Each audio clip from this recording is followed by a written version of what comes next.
Önder Hoca bir konuya bakış açısı çok farklıdır. Biz ben onu çok iyi bir şekilde özümleme imkanı buldum. Çocukların üç boyutlu bir yeni konuya bakışını nasıl bakması icap ettiğine empoze eder. Şöyle yapın diye değil, konu hakkında geniş anlatımlarla öğrencinin konuya yaklaşımlarına çok önem verir. Ve o yaklaşımlar neticesinde eskizleriyle ve çizimleriyle anlatım teknikleri orada da anlatmak isterim. Hoca hala kaç seneden beri oturur masa başına, öğrencilerini hala projede konularla ilgili olarak çizim eğitimi veriyor. Bir yaklaşımlar konusunda çok farklı çocukların meyilli olduğu konuları nasıl yönlendireceğini çok iyi bilir. Ve çizgileriyle onları anlatarak konunun daha anlaşılır hale gelip çizime dökülmesini sağlar. Önder Hoca'nın en büyük tarafı senelerden beri hala uyguladığımız bir format. Çok sene evvel kendisi bir format çıkarttı. Bizim formatlarımız 50'ye 70 ebadında. Alt kısmında daha önceden bilmiyorum bu konularla ilgili arkadaşlar gösterdiler. Bir misalde daha sonra gösterebilirim.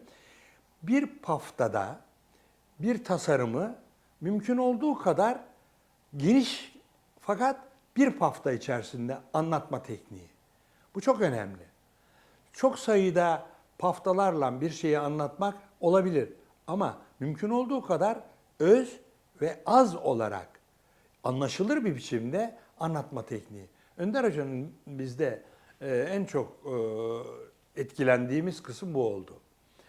Kısa, öz ama içerikli bir ürünü tamamen o hususta bir de örnek göstermek isterim. Bu sene daha önce de yapıyorduk da bu sene kesin olarak mesela eskiden çok sayıda paftalar yapılırdı. Şimdi mümkün olduğu kadar az paftayla fikrinizi anlatma tekniğini öğretiyoruz. Çünkü günümüzde bilgisayar denilen bir araç var ki çok faydalı bir araç. Tasarımları yapan programlar var. Burada her zaman biz onu söyleriz. Önümüzdeki 5 senede tasarımın dışında bütün meslekler, buna mimarlık da dahil olmak üzere, doktorluğu pek söyleyemeyeceğim ama mühendisliklerin hepsi gidecek. Bilgisayar bazlı bilgiler daha ön sıraya gelecek. Ama burada dikkatinizi çekmek isterim. Ben de aynı fikirdeyim, hoca da aynı fikirde. Bir tek tasarım kalacak ileriki yaşamımızda. Bu da yavaş yavaş geliyor.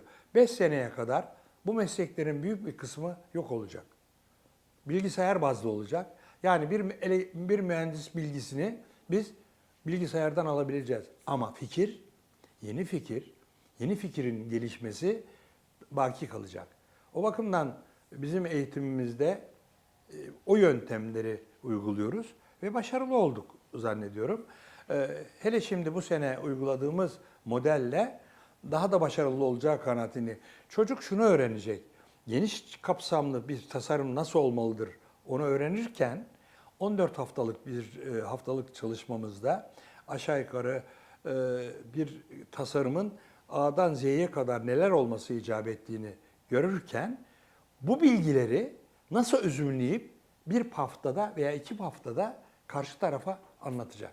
Bu çok önemli. Biz bunu, hoca da önemsiyor, biz de benimsedik, önemsiyorum. Ondan bir misal vermek isterim, göstererek de anlatmak isterim ki hocanın bu eğitimdeki hamlesi her zaman hamle yapar da bu hamlesi çok daha intensif, daha bilgiye dayalı ve açık, net, kendini anlatan, ifade eden bir pafta.